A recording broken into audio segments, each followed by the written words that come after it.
Hi, my name is Dan Drezner. I'm a professor of international politics at the Fletcher School of Law and Diplomacy, and I also blog at foreignpolicy.com. And with me today is Rob Farley from the Patterson School at the University of Kentucky, and he blogs at lawyersgunsandmoney.com, although that's not exactly true right now, is it? It's www.lawyersgunsmoneyblog.com, but there are some issues. There are some technical issues. Yeah, there are some technical issues that resulted in. It's a long story that nobody here wants to hear. Bitterness, anger, technicians telling me that I should stop yelling at them, and so forth. So, well, speaking of bitterness and anger, we might as well segue to the topic that we're supposed to be talking about, which is probably one that's going to put all of our Blogging Heads listeners to sleep, which is Israel. Right. So we were blogging, I think, 48 hours after the IDF had a spot of trouble trying to prevent a flotilla of ships armed with supplies for Gaza to try to break the blockade. There's lots of videos out there. Suffice to say, I think 10 people on those ships are dead. There's videos showing that... Are they dead? I can't remember. 10 people are dead, I think. Yeah. 3 Israelis are injured, and I think more of the members of the flotilla are injured. Right. The members of the flotilla are slowly, I think, being released now by Israel. They've been incarcerated by Israel, but they're going to be released. And let's just say this has caused a massive global firestorm of controversy. Bit of a fracas. What? Bit of a fracas. It's a fracas, it's a to-do, it's an imbroglio. You know what? This is above Kerfuffle. I think that it's fair to say that at this point. Yeah. There's a bunch of questions we want to ask on this. I think the first small one that I'm kind of curious about is the Israelis knew this flotilla was coming. I mean, I don't know if you got these emails. I kept getting these blast emails from the IHH, the group that was organizing this, saying, we're coming, and these are the things I normally immediately send to my spam folder. So it was obvious that people knew this flotilla was coming. Is there any way, tactically, you think they could have handled this better? I mean, it's an interesting question. As I understand it, and I should say that on questions like these, non-specialists on the Israel-Palestine dispute are always going to fall behind in terms of, access to the raw data behind the dire fanatics on either side. So, you dire fanatics out there, please excuse me for what I get wrong. So I raised my hand when you said non-specialist, so yes. Right. Yeah. So my understanding is that 5 of the 6 ships had been peacefully boarded by the IDF. In the 6th ship, they attempted the crew, the passengers on the ship were aware of the boarding attempt, and the IDF attempted what is I guess called a fast rope dismount from helicopters, and they essentially dismounted right into a crowd of angry club-wielding protesters. Yeah. Which, as I understand it, is not the state-of-the-art in fast rope dismounting from helicopters. And that then resulted in they were carrying non-lethal weapons, but they were also carrying lethal weapons, and they then resorted to the lethal weapons. Could they have done this better? Yeah, I mean, really. I mean, anything would have been better, I think, than what they did on this 6th ship. And I think it's been very rare for me to read even any pro-Israel commenters commenting positively on the execution of this particular operation. No, I mean, by the IDF. Most of those blogs I've read have suggested that the mistake they made was actually trying to use the non-lethal force in the first place. They should have been coming in better armed, expecting something like this when they boarded the ship. And it's a fair statement. That's a fair point, I think. Right, and there are alternative things that potentially could have been done that would have put the onus on the protesters to proceed certain types of ways that the IDF Navy could have used its ships and blockaded and so forth. So, but I mean, really, this was badly done. And whether they had gone in with more lethal force, which going in with more lethal force doesn't necessarily mean they would have gone in shooting. Right, that's my point. Yeah, I'm not saying they go in with lethal force and kill everyone. I'm saying the lethal force might have actually prevented, subdued the people on the ship without the loss of life. It would have had suppressive effect. The potential for lethal force would have had suppressive effect. Yeah. And so the outcome of all this, of what I think is almost universally agreed to be a botched seizure of this ship and the killing of the 10, is that Israel is enduring even more international condemnation than Israel normally receives. And it's enduring such condemnation from some countries, like Turkey, which it hasn't traditionally in the past endured such attacks from. And so this is, I think everybody is agreeing, and Netanyahu cancels his trip to the United States and to meet with President Obama and so forth. And so, yeah, it's a problem. It's a significant public relations issue right now for Israel. Not to mention the 10 people who got killed. Which is for whom it's a larger issue. I guess one question we should first ask is this anything more than a public relations problem? I mean, I think there is probably universal consensus this is an unmitigated PR disaster for the Israelis, and particularly for the IDF. Which, in some ways, one of the sources of power I think you can argue that Israel has had for decades was this either myth or perception of utter IDF supremacy when it came to things like combat tactics. Right. And, this is not the first time in the last couple of years they've made this kind of mistake, and that reputation is being tarnished very quickly. Right, and this was sort of, I think a lot of people are drawing connections between this event, sort of a direct line between this event and the 2006 Hezbollah war. Right. And in the 2006 war, the IDF did not perform as well as some people in Israel and some people around the world expected. And there's a legitimate debate whether Hezbollah simply outperformed expectations or whether the IDF underperformed. Just like a baseball game, it sort of depends on the quality of the opposition, and there's a good reason to believe that Hezbollah was very good opposition in that war. But people have argued that the entire Gaza incursion, Operation Cast Lead, or Cast Lead, I'm not sure how they're pronouncing it, was designed to reinvigorate the IDF, to recreate deterrence such that people feared the IDF again.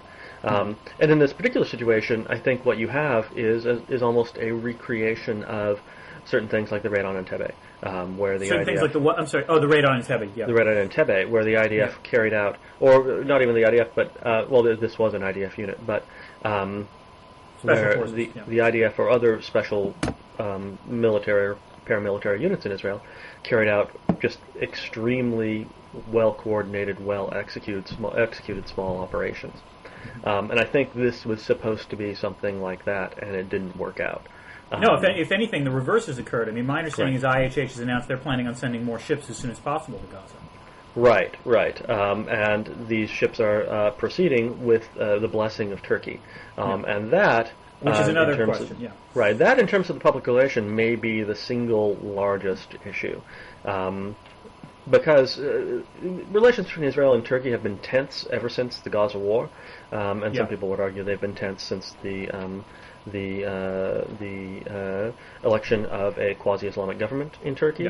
But they've certainly been tense since the Gaza war, and they're even much, much more tense right now. Right. I mean, there was the Gaza war, there was the reaction by the Erdogan government, particularly Erdogan at Davos, I think in early 2009, where he blasted Shimon Peres.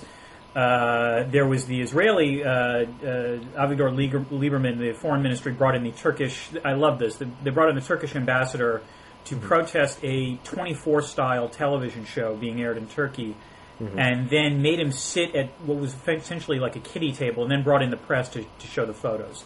Right, and then Danny Ayalon went out there and berated him in Hebrew in front of the press, and so, it was... And that always, wins you lots of friends and supporters. Right. And now we have this. Where Erdogan is, saying... as much as Israel might have screwed the pooch, Erdogan is, he's compared this to 9/11, which strikes me as a pretty small amount of hyperbole.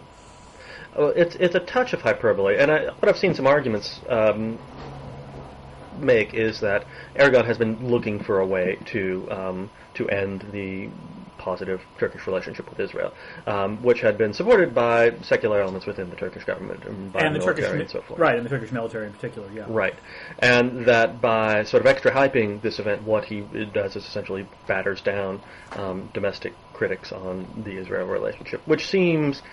It's a plausible explanation to me. It explains his behavior in this particular case. So that seems almost quasi-reasonable. And it also seems to be working, because my understanding is the secular opposition in Turkey has voiced that there hasn't been much daylight between Erdogan and them after the flotilla was attacked. Right, right. Well, and I'm not sure how much public daylight you would see. You would probably see some discussion through proxies and so forth. But yeah, right now there's little indication that that anybody in Turkey has very warm feelings about the Israel relationship. And what's interesting to me is that there appear to be people in Israel, and including people in the foreign ministry, who don't seem to think that that's a problem. That I don't get. Yeah, it worries me about Israel's strategic sense that they don't think that this is a problem. Because it seems like a big problem to me. To be fair to Israel, there is one calculation you could make where I would understand this, where they would say, they look at Erdogan and what he's doing, and I'm not even sure I'm pronouncing his name correctly, but they look at Erdogan, they look at his domestic situation, and they think it doesn't matter what they do.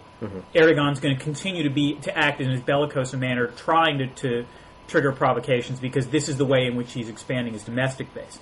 That I would sort of almost understand, but it does. But I mean, you're right. It doesn't seem like that's the calculation they're making. The calculation they're making seems to be, we don't need Turkey anyway. Right, and even if that were the case, I mean, there would be ways to combat what Erdogan. And I assume you're pronouncing it right. I have no idea. There are ways. We're just IR scholars. We don't know anything.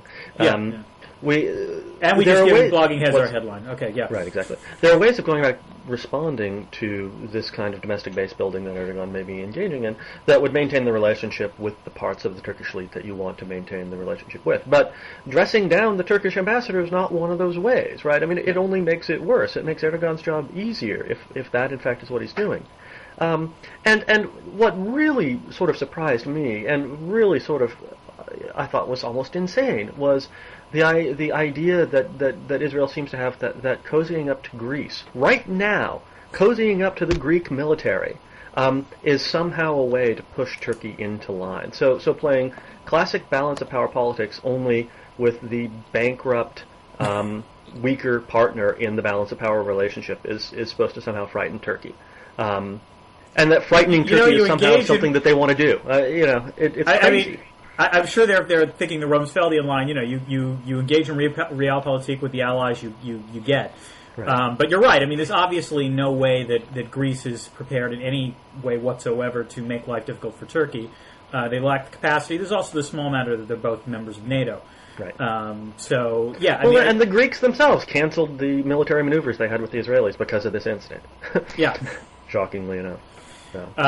So. I mean, part of this, I assume, is that the foreign ministry is being run by Lieberman, who is, I don't know how to put this. He's a very canny politician domestically. I mean, he's clearly got some domestic support, otherwise he wouldn't be in the coalition, but is just all thumbs on the global stage.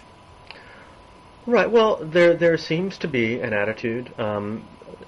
I think it's most clear from Lieberman, but it is also evident in other parts of the Israeli government and the Israeli strategic elite that it's just no longer worth it to try to make any concessions to global public opinion. That this is essentially a lost cause, that we might as well give up and say done with it. And again, you asked earlier, does this public relations stuff ever matter? Yeah. And frankly, I think it does. It's the difference between people sort of mildly disliking Israel but not really caring about it, and between people, sort of being more tolerant of active efforts to harm Israel. And I think it matters in Israel's friends, the United States and parts of Europe, and what used to be Turkey.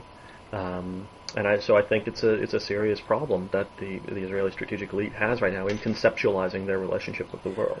Well, not to mention the fact that, one of the things that the Israeli strategic elite presumably is obsessed about right now is Iran's nuclear program. Right. And it's funny because the day after this flotilla attack, the IAEA issued a report blasting Iran pretty clearly for being non-compliant in terms of reporting and being unwilling to provide information about the nuclear program. This ordinarily would have been great momentum for the Security Council to go ahead in terms of sanctions and to present a united front against Iran. But, after the Israeli thing, that's going to be that much more difficult to do. It'll probably still happen.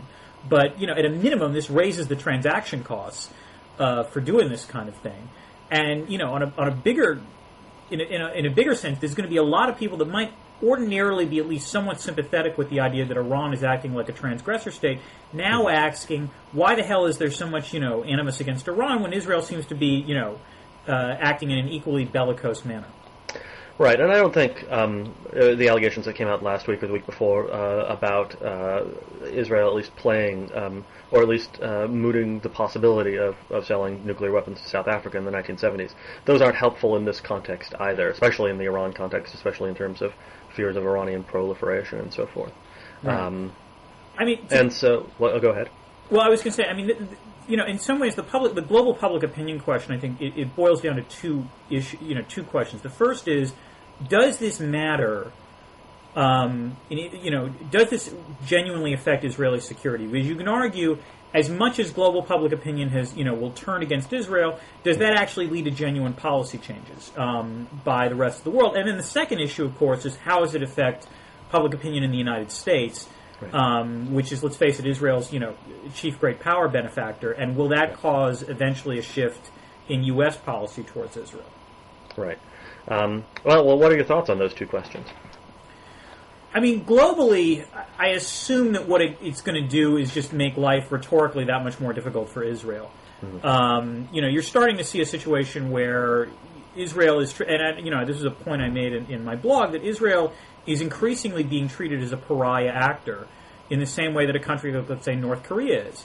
Mm-hmm. And this is not to equate the domestic situations in Israel and North Korea. That's obviously not the case.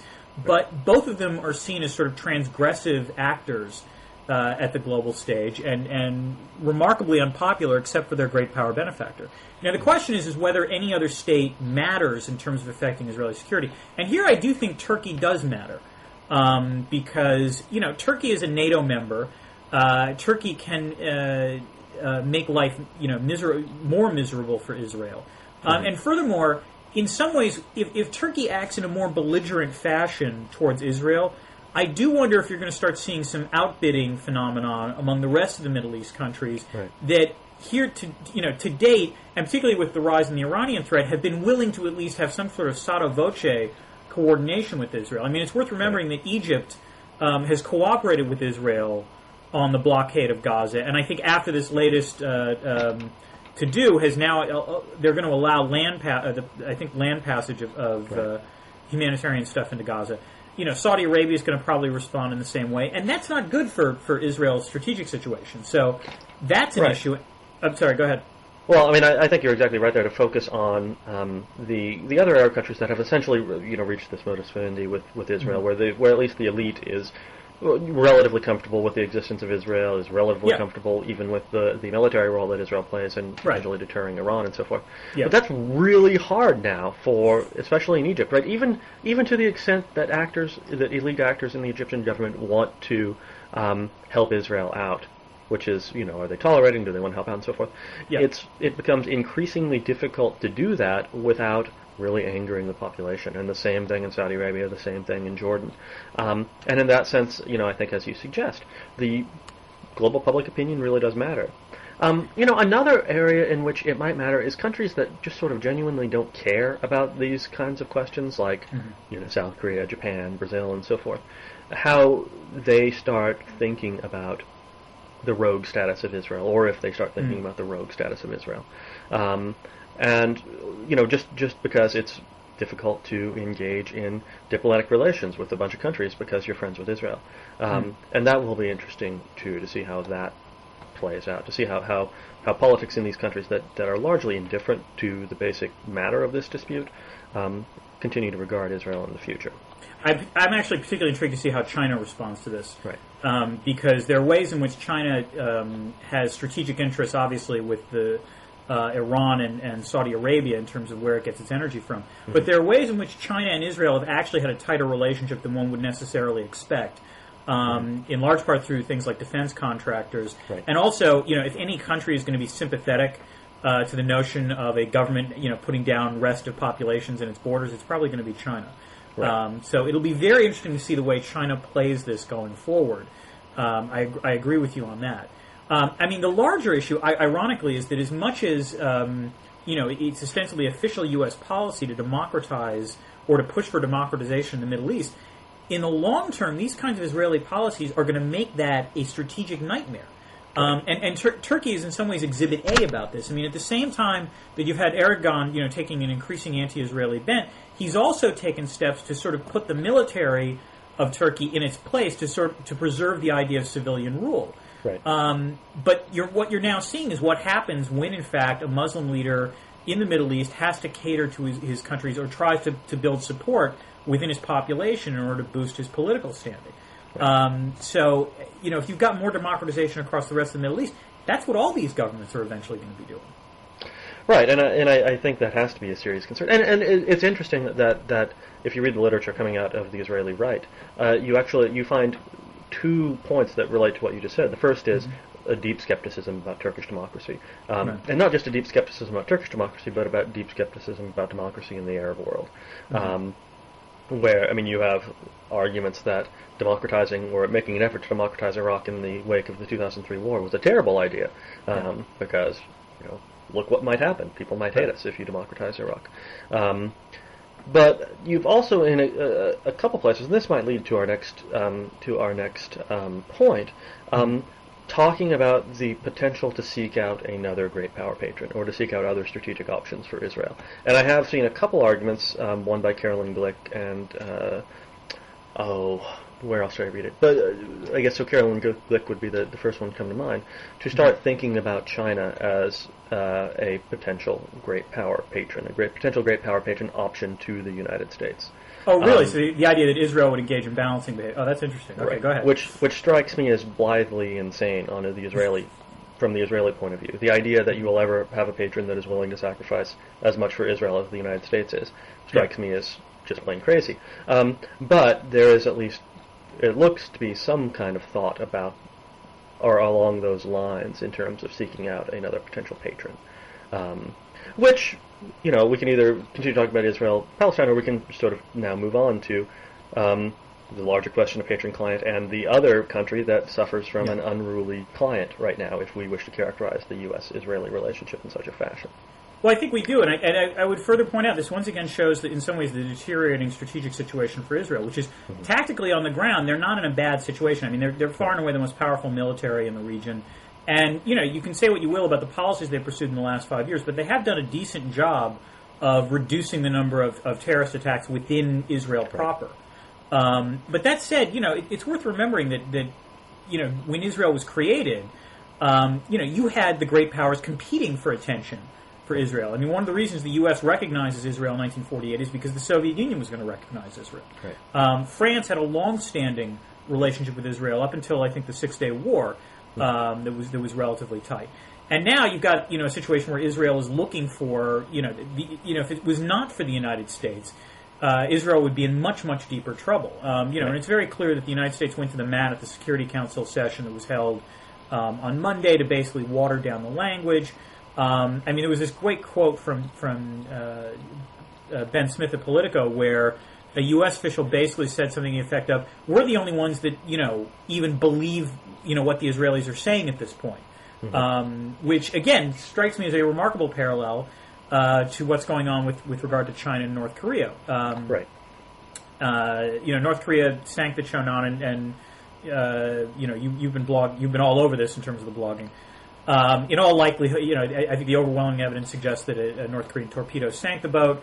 It's interesting that South Korea did not ask for international help, but issued their own report, and that seems to be going down relatively well. I think the perception is that the report is fairly accurate and has put China in a particularly sticky situation in terms of how it's going to respond.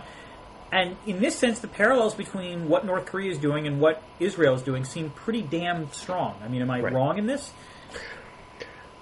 It's interesting, and well, first I should note that I have been following conspiracy theories about the sinking of the Cheonan, and there is a substantial portion of the South Korean left that believes the government has just made up the whole thing. But also, I have found arguments that in fact the Cheonan was sunk by, wait for it, an Israeli submarine. It all comes together. Brings it together. It brings it all together, doesn't it? I was joking about that because I made that joke in my first blog post on Israel where I said, within a week they're going to be blamed for the sinking of the Cheonan and the cancellation of Law and Order. But, so this is great that it all comes together.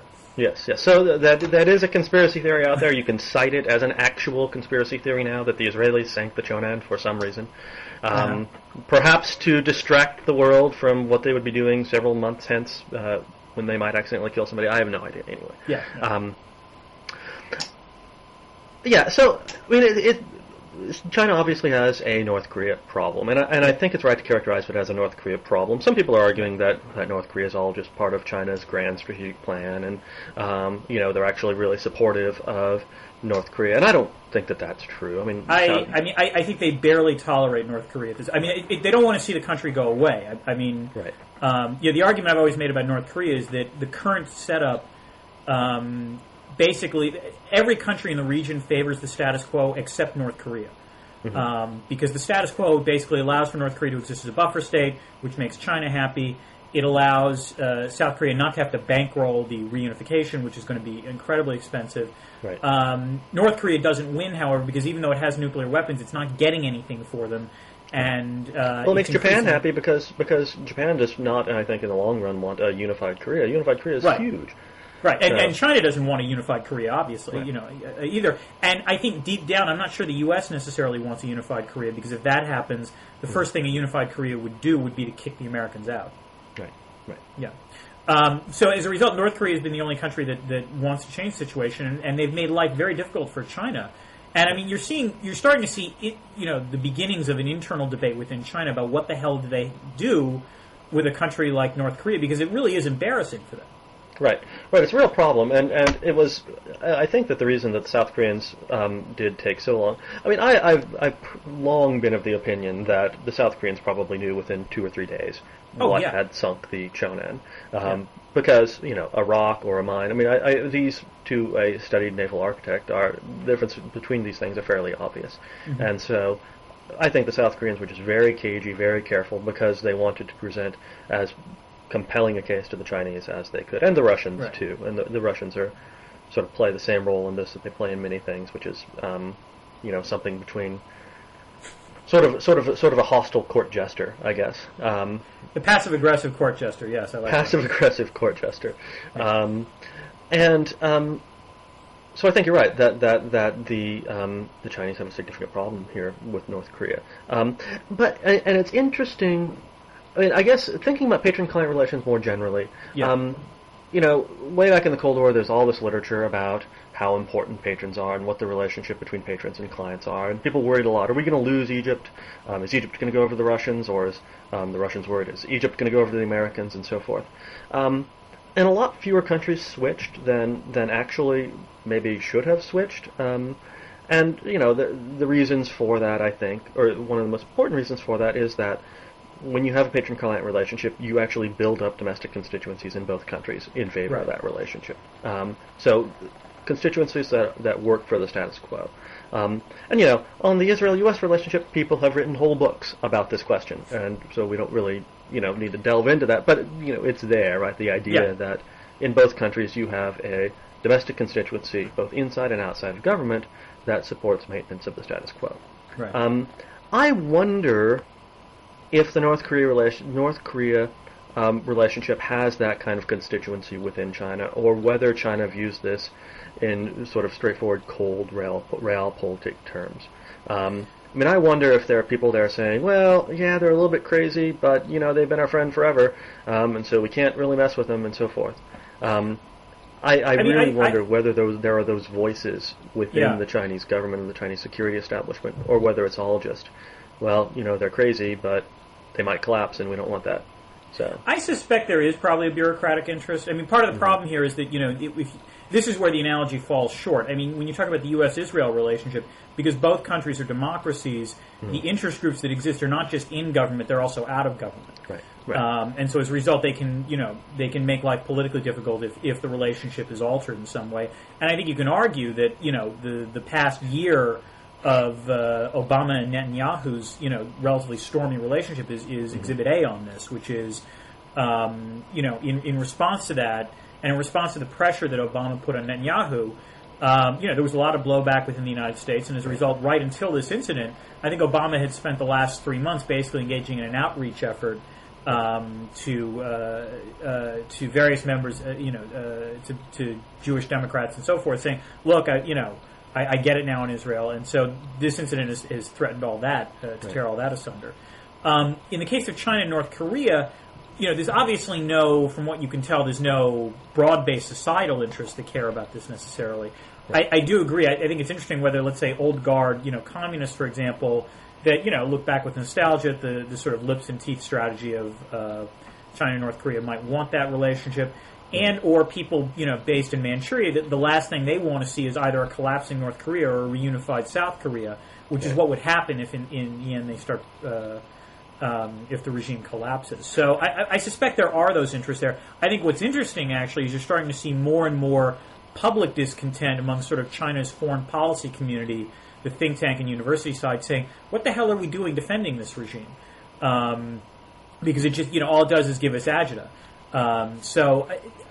And that might all, again, just be for show. I think you're right that within Zhang Menghai, I'm not sure I'm pronouncing that correctly, but within the sort of the Chinese leadership inner sanctum, their realpolitik calculation is probably, look, we're going to tolerate what North Korea does, right up until the moment they actually trigger a general war. And I think it's interesting that in the past week, it's been very clear that North Korea and South Korea have sort of stepped away from whatever abyss they were starting to look at, where North Korea indicated, I find this fascinating, that North Korea indicates it wants to keep that Kaesong industrial complex in operation, and South Korea's indicated, look, we don't want to disrupt that either. Maybe we'll rethink this psychological warfare thing, which I guess does lead in the end to sort of the triumph of interests over rhetoric on this question. Right, and as I understand it, some of President Lee's constituency has actually argued pretty hard for that. Some of his constituents in small business and so forth would suffer the most from a real long-term full economic blockade of the North. And so he has domestic reasons to have exactly the right kind of response to the North, rather. It has been very interesting following the performance of the South Korean government because there were really so many places where they could have gone wrong here, really badly wrong. And from my point of view, they seem to have done all right. Yeah, that would be my assessment as well on this. I don't think they've ratcheted up the rhetoric too much. I agree with you. Their sort of go slow policy in terms of revealing what they thought happened to the Chonan seems relatively wise. And also, it's allowed them to get away with, well, not get away, but it's allowed them to agree on a few things with the United States that would normally get the North Koreans completely up in arms, such as engaging in regular military exercises. Right, anti-submarine exercises off the west coast of South Korea, which is exactly where the submarine or the North Korean submarine sank the South Korean ship, and so it's obviously some kind of it could potentially be viewed as a provocation. Here's a question: have you been following the situation in Japan, where I believe the Prime Minister just resigned today? Hariyama just resigned. I know that the base question on Okinawa was probably the triggering issue on this. I followed it a little bit. I think Steve Clemens wrote a post over at the Washington Note that I pretty much completely disagreed with, where he argued, why is Obama, causing Hariyama to resign when in fact he should cause Netanyahu to resign, which I think massively overestimates Obama's ability to manipulate these things in both cases. Also, I think he's vastly overestimating Hariyama's competence. Right. As if Obama could just tip over the prime minister of a country with 140 million people in the world's second largest economy. That would be impressive. Well, I will say this: it does create some echoes of what happened in 1993-94 when Clinton came to power. Again, as a new democratic reformer, and at the same time, you had Moriko Hosokawa, who was the first non-LDP premier of Japan since Japan had regained their independence in 1949. And again, it was the same sort of thing where there was a relatively frosty relationship between the Clinton administration and the Hosokawa administration. That time it was about trade ties. And it took a couple of years after the Hosokawa government fell, and if memory serves, I think Joe Nye did some signal work on this to repair the military relationship. In this case, as I understand it, there are two things that were going on. The first is the Hariyama government did not execute things competently on most fronts once they took over. These were a bunch of people that basically had been out of power for 15 years, and that'll lead to some blunders initially. But the other thing is that Hariyama campaigned on the idea that the base in Okinawa was going to be moved so that it would wouldn't take as strategic or as significant a slice of real estate. And that kind of upset, I believe, 2 years of delicate negotiations between the Defense Department and the previous government in Japan as to what was going to be dealt with. And I think Gates slapped down Hatayama pretty quickly on that, if memory serves. Right. And as a result, I think this is the triggering issue, but to think that this was the only reason that Hatayama decided to resign, I think is foolhardy. Right. No, I think that's absolutely correct. It is rare for foreign policy events to by themselves cause this sort of event. Although, I think people should start maybe reviewing the odds of the Netanyahu government falling now because of the fallout from this incident in and around Israel. Whether eventually people are just going to sort of become less tolerant of what appears to be just signal incompetence.